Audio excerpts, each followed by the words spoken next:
Хайырлы көн Татарстан, хайырлы көн хөрмәтле телевизор караучылар. Бүген 6 июнь душәмбе. Мен Илзах Мәҗанов һәм тапшырыбызның иҗат төркеме барыгызга да матур көн, файдалы атна теләп калабыз. Бүгенге көн тарихка нинди вакыйгалар белән кирип калган? Бу турыда алдагы минутта кыскача булыр. 1799 елның 6 июнендә атаклы рус шагыйре Александр Пушкин дөньяга килә. Шуңа да бүгенге көнне рус теле һәм Пушкин көне буларак билгеләп үтәләр. Шагыйрь иҗатын сөючеләрне барлык илләрдә дә табып була. Еллар, гасырлар үтсә дә, аның әсәрләре һаман да заманча яңгырый.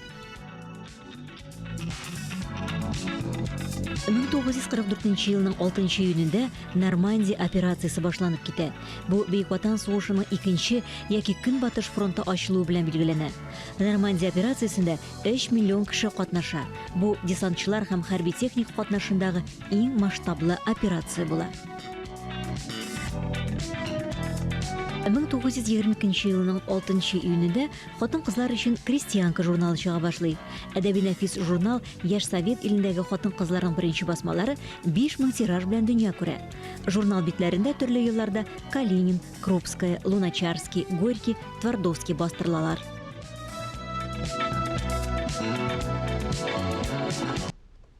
Студиябызның бүгенге кунагы балалар һәм өлкәннәр өчен бер юлы яратып яза. Аның турында Тукай шигъриятенә тугры иҗат итә дип әйтәләр. Милләтебез, телебез, гырыф-гадәтләребезнең бүгенгесе һәм киләчәге турында борчылып яши ул. Хәерле иртә, туган җирем, хәерле иртә, торган җирем, илем, көнем, балаларым, авылларым, калаларым. Хәерле көн, хәерле төн. Килеп җитте көткән сәгать, изгелекләр кылыр өчен чыгып торсын төрле сәбәп. Елгаларым көнгә ага, көндә ага. Үзәннәргә бу таңнарым ак каймактай томан яга. Сөзәк тауның итәгендә чәчәкләргә көн кагыла. Эй, сылыла кайын кызы, ак тәненә күз чагыла. Яфракларның серләшүе, моңнар сала әйткән сүзгә. Табигатьнең үзе булып эндәшәмен бүген сезгә. Хәерле иртә, туган җирем, илем, көнем, балаларым. Уяныгыз, ямыйсы бар бу дөньяның яраларын. Күренекле татар шагыйрәсе, әдәби премияләре лауреаты Эльмира Шәрифуллина шушы көннәрдә күркәм юбилейын билгеләп үтте. Бүген ул студиябызның кунагы. Хәерле көн, Эльмира ханым, исәнмесез? Исәнмесез, хәерле көн. Чын күңелдән сезне беренчедән күркәм матур юбилейгыз белән тәбрик итәсебез килә. Рәхмәт. Озын, бәхетле, матур гомерләр телибез. Һәм әлбәттә иҗади шишмәләрегез саекмасыз бер вакытта да. Амин, амин. Рәхмәт бик зур. Эльмира ханым, менә бер иҗади очрашуда сезгә шундый сорау биргәннәр. Үткән тормышта сез кем булгансыз дип. Һәм сез моңа бәлки мин кыш булганмындыр дип җавап биргәнсез. Менә бу нәрсә белән бәйле булган икән. Әле сез үзегезне ирексез хис итәсез микән? Әллә киресенчә менә бүгенге тормышта иреклек җитми микән? Ни өчен шундый җавап булды? Очрашуларда кайчагында балалар менә һич көтмәгән шул кадәр матур, шул кадәр истәлекле сораулар бирәләр. Гаҗәп. Бу да шул бер очрашуда шулай бирелгән. Гадәттә менә укытучылар аларга өйрәтеп куя бит инде. Менә кайбер балалар шул хәтле үзлекләреннән матур сораулар бирәләр. Шу әйткәнмендер, чөнки ул бит инде очасы килү, иреккә тартылу һәрбер кешедә бар. Миндә дә бар ул очасы килү теләге. Очасы килү теләге ул менә әллә кайларга очып китеп, дөньяны күрү, ныграк күзәтү, табигатьне мин бик яратам. Күрәсең, шул ниндидер теләк булгандыр ул вакытта ул балага җавап биргәндә бу сорауны. Сез 60-нчы еллар шагыйрәсе һәм шул вакытта сезне Тукайыбызның иҗатына тугры кала дип әйтәләр. Менә бу сезнең хәләтегездә, сезнең иҗатыгызда нидер каршылыклар тудырмыймы? Юк, каршылыклар тудырмый, без бит инде барыбыз да, бөтен каләм ияләре алар Тукайга тиңләшергә тырышалар. Хәлбуки бу әйбер бик мөмкин булмаса да. Тукай иҗатына тартылу, Тукайга тартылу ул инде һәрбер каләм иясендә бар. Шуңа күрә ул бернинди каршылык тудырмый торгандыр дип уйлыйм. Әйе, мин шул 60-нчы елларда борын төртә башлаганмындыр. Әйе, һәм беренче иҗат җимешләрегез район газетларында дөнья күргән икән. Бу вакытта күбрәк нәрсәләр сезне дулкынландырган, нәрсәләргә багышлап, бәлки кемнәргә багышлаптыр шигырьләр иҗат иткәнсез икән. Район газетларына мин гомерем буе рәхмәтле, чөнки алар мине үстерделәр, канат бирделәр. Бик күп берничә район газетасына мин языштым, үзебезнең Актанышныкында языштым, Мөслимнекендә языштым, Минзәләнекендә инде шигърияткә якынрак килеп языша башладым. Чөнки анда чын шагыйрьләр эшли иде редакциядә. Алар мине һәр вакыт шул үсендереп, күңелемне күтәреп, темалар биреп яздыралар иде. Гомумән алганда балалык шырым минем горурлану, менә үзебезнең татар милләте белән аларның акыллы, зыялы, талантлы кешеләре нәкъ соклану бар иде миндә. Бу миндә әткәйдән килә. Әткәй безнең шулай. Ул бик күп укыйдыр без өйдә дә, әткәй инде безгә күрсәтмә бирәдер, шуны укыймын калмагыз дип. Башта күрәсең, ул үзе дә укып чыккан булгандыр инде, ул бик күп язучыларны беләдер. Фаилне дә әдип кенә дип йөрде инде ул әткәй. Каләм ияләренә бик зур хөрмәт белән карый иде әткәй. Шундый кеше, укытучы булганлыктан миндә ул әллә үзе дә языштырган ул мәкаләләр. Ул беренче 32-нче елда беренче комсомолның беренче съездында чыгыш ясаган кеше әткәй. Аның тавыш бик көчле, бик матур иде. Һәм шул чыгышын мин эзләп таптым. Ул Кызыл Татарстан газетасында басылган әткәйнең чыгышы. Менә әткәй азрак үзе дә каләм тибрәткән кеше ул. Шуңа күрә инде әдипләргә, язучыларга хөрмәте бик зур һәм горурланып, шәхесләр белән, гомумән әткәй шәхесләр белән бик нык горурлана беләде бит татар халкының зур шәхесләре белән. Хәтта район җирлегендәге кешеләр белән дә ул менә аерып шундый талантлы кешеләрне санап, горурланып искә ала торган, сөйли торган безгә. Ул горурлану хисе миндә менә шул гаиләдән килә торган сыйфат. Һәм менә әле мин хәтерлим, сез сорау биргәчтем, бу бөтенләй яңа сорау булды минем өчен. Горурланам дигән шигырымда чыккан минем шул 59-нчы еллар булды микән, ул 60-ка керде микән, ул әллә аннан да алданрак булды микән. Бер өлешен эзләп таптым мин ул яшьлектә чыккан, бала вакытта чыккан шигырьләрне, иҗатларны. Менә әйе, горурлану хисе миндә кичкенәдән бала вакыттан ук. Әтиегез сез белән горурланып өлгердеме? Әйттеме сезгә, кызым, син белән горурланам? Әйткәннәрдер алар, бик олылар иде инде, киңәшкә кирәк булганда, иң беренче минем белән 5 бала бит инде, минем белән киңәшәләр. Менә туганнар мәсьәләсендә нигә фатирлар алышу, кичкә төпчек улына инде батарея алып биргәндә дә киңәшәләр, нитәләр, зурлыйлар, әткәләр шатланалар минем өчен. Әмма тәнкыйтьчеләр ягыннан килгәндә, сезнең турда бер тәнкыйтьче начар сүз язмаган икән. Әйе, нәкъ шулай.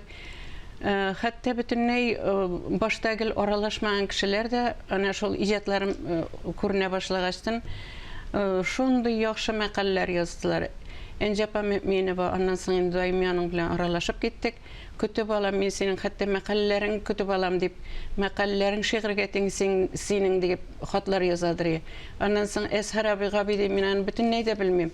Ул бик әдәбиятка якын кеше булган, алар бит инде ул вакытта татар теле укытучылары, алар бик әдәбиятка якын кешеләр. Ул вакытта фидакар гел яратып, әдәбиятны яратып эшләгән кешеләр алар.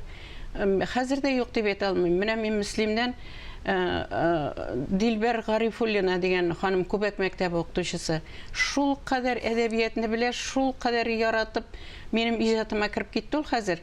Менә Мәгариф журналына 6-нчы санына дәрес эшкәртмәсе бирде. Электә дәрес эшкәртмәләре бирә иде минем иҗатыма багышлап. Менә шундый да әдәбиятны яраткан укытучылар бар. Алар укучыда, үзенең укучысында һич шиксез әдәбиятка мәхәббәт тәрбиялиләр. Минем укытучыларым да шулай булды. Менә мәсәлән, мин Мөхәммәд Аби Гарифуллинны олылап һәм зур рәхмәт хисе белән искә алам. Хәзерге көнгә дә кадәр онытканым юк минем аны. Ул мине бөтенләй менә нык итеп якынайтты әдәбиятка. Укырга, Казан утларын, башка тәнкыйть күзе белән карарга да өйрәтте ул. Өйрәтеп утырмый ул. Үзенең мисалында без шуңа өйрәндек. Neden Minzele'den bit менә бик күп язучылар чыкты Минзеле педучилищесына. Аның укучылары бит ул. Гөлшат апа Зәйнәшева шунда укыды. Менә Сарманнан Васима Хайруллина анда укыды. Без бер шырдарак, бер еллардарак укыдык. Аннан соң сәнгатькә киткән кешеләр байтак булды. Асаф Валиевләр шунда укыганнар. Гомумән укытучы буларак та алар бик яхшы кадрлар булып чыктылар. Минзеле педучилищесы бик көчле училище иде, уку йорты иде. Анда ханым белән мин шат. Менә сез күп кенә иҗади очрашулар үткәрәсез. Һәм ул мәктәпләрдә булсынмы, югары уку йортларында булсынмы, һәм шул очрашуларда сез телебез турында, гореф-гадәтләребез турында, милләтебез турында мәгълүматлар җиткерәсез, сөйлисез. Бу сезнең өчен мөһим. Ә менә бу яшьләр бигрәк тә кызыксыналар микән? Алар өчен бу нәрсәгә кирәк? Менә кызыксыну тоясызмы алар ягыннан? Төрле аудитория була, төрлесе була. Кайчагында әйткәнемчә, менә бөтенләй дә көтмисең балалар шундай йотылып тыңлыйлар алар. Көтмисең шундай катлаулы уйлар бар икән бу баланың башында дип. Әле ул бәләкәй була, мәсәлән, кичкенә була. Шундай җитди сораулар бирәләр, шаккатып үзең дә шаккатып торасың. Киләчәгебез бар дигән сүз бу. Мин бик шатланып кайтам менә шундай очрашулардан, шундай актив балаларны күреп, шундай фикерле балаларны күреп, бик шатланып кайтам. Һәм билгеле, минем бер хатын-кыз буларак һәм ана буларак аларга бирә торган бер соравым бар. Бер шигыремне укыйм да мин, мәсәлән, бала кайтты дигәнне түгел. Нәни бала дигән шигырьне укыйм да, шуннан соң кемнәрнең энекәшләре, сеңнекәшләре бар, кемнәрнеке юк, менә шуларны сорыйм. Аннан соң һичшиксез мәйтәм, тугансыз калмасыннар дип телим мин балаларны. Менә шуңа китереп җиткерәм үземнең әңгәмәмне балалар белән аралашып. Ул тугансыз калу теге нәселләре дәвамлы булсын өчен. Телләре дәвамлы булсын, халкыбыз дәвамлы булсын өчен. Ул бит инде бер үзең калу бәхет түгел ул. Бер үзең бер генә бала булып яшәү бик, мин мәсәлән аны хупламыйм. Минем үземнең һичшиксез 3 бала булырга тиеш гаиләдә дип карыйм инде мин. Мәсәлән, үземнең дә өчәү иде, Алла бер балабыз инде гомерле булмады. Менә шуңа очрашулар вакытында балаларга шундый бер орлыкта салып җибәрәм. Әти-әниләрегездән яңа бәби көтү сорагыз дип инде, теге тугансыз калмасыннар дигән теләк белән әйтелә бу фикер минем. Чөнки үземнең менә икенче кызымны алып кайткач, олы кызымның ничек шатланганын күреп торам, ничек туган кирәген күреп торам. Менә гомер итәбез бит хәзер. Менә мин хәзер туганнарым булмаса, миңа бик кыен булыр иде. Алар миңа һәр даим булышып торалар, һәр вакыт без бергә, Аллага шөкер. Туган бик кирәк гаиләдә. Гореф-гадәтләребез шулай ук безнең милләтебезнең билгеләүче бер шундый мөһим әйбер. Һәм сез гореф-гадәтләребезгә шулай ук битараф түгел. Бу әлбәттә инде иҗатыгызда да чагылыш таба, һәм менә безнең телевидение фондында да саклана бик матур бер язма. Шуны бергәләп карап китик әле. Бу безнең нәкъ менә матур чигелгән сөлгеләргә багышланган. Ярар. Шиккән сөлге яшьлек истәлегем, яз гөлләре моңлы гөрләвек. Шиккән сөлге минем гомер юлым, кышкы буран, җәйге күлләвек. Шиккән сөлге яшел алан, урман, көзге сагыш, зәңгәр бузлавык. Шиккән төсләремә карыймын да, эндәшә алмый торам бер авык. Шиккән сөлге бүләк балаларга, күзләремнән күчкән нурларым. Нишәмә төс, нишә җыру анда, һәр кайсында минем кулларым. Шиккән сөлге әниләре төсе, сагынганда искә алырлар. Янып торган яз гөлләре шиктем, гомер үтәр, гөлләр калырлар. Эльмира Шәрифуллина, танылган шагыйрә, студиябызның кунагы. Без әңгәмәбезне дәвам итәбез. Эльмира ханым, менә сез Мәгариф журналында хезмәт иткәнсез узак еллар. Менә тәрбия бирү, минем белүемчә, сезгә шулай ук бик тә якын нәрсә. Күңелегез борчыла сезнең бу турда. Әйе, һәр вакыт борчылып яшим мин. Һәр кеше ул бала вакыттан билгеле нигез бала вакытта салына. Һәр кеше тәрбияле булырга тиеш. Хәтта менә язучы үзе дә зур тәрбиягә ия булган кеше булырга тиеш һәм күпмедер ул педагог та булырга тиеш. Чөнки галимә түгел, педагог кеше инде ул баланы, кешене тәрбияче, ул тәрбияләүче. Шуңа күрә мин тәрбиягә бик нык игътибар бирәм. Ул инде билгеле әйткәнемчә гаиләдән килә. Без гаиләдә ике әбекәй белән бер өйдә торып үстек. Ике әбекәй, бер бабакай белән. Шуңа күрә бездә менә бу тәрбия мәсьәләсе ярый-ярамый бик каты куелган иде.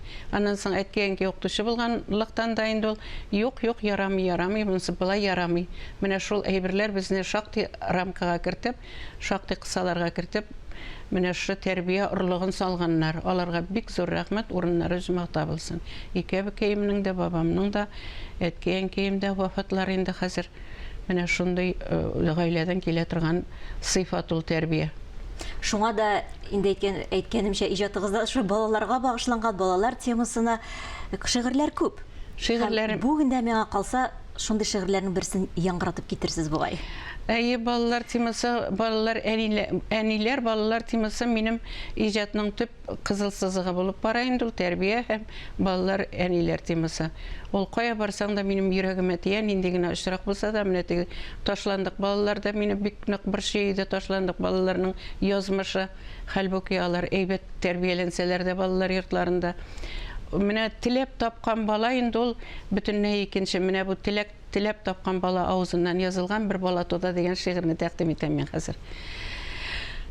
Галибәне яктырып алттан аткан чагында, сандугачлар җиһанга моң тараткан чагында, зилзиләләр куптарып үзе яткан карында, җанлыдан җан яралды.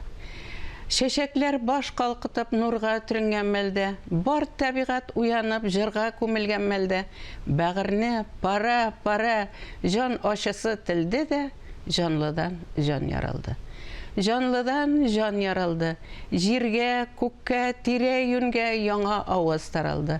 Яңа аваз таралды. Бер сират күпре кичкән ана бер рәхәт сулыш алды. Бар матурдан матурырак, кыйммәтледән кыйммәтлерәк, үз җаныннан газизрәк бала тудырды ана.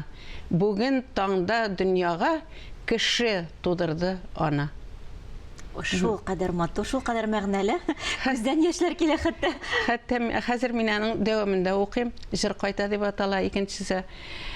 Күркәм йыла, бәби кайткан йортка, бер артлы керә күрше аршы. Һәр кем ризык белән, аш-су белән китерәләр шулай бәби яшы. Рәхмәт сезгә, мең рәхмәт сезгә.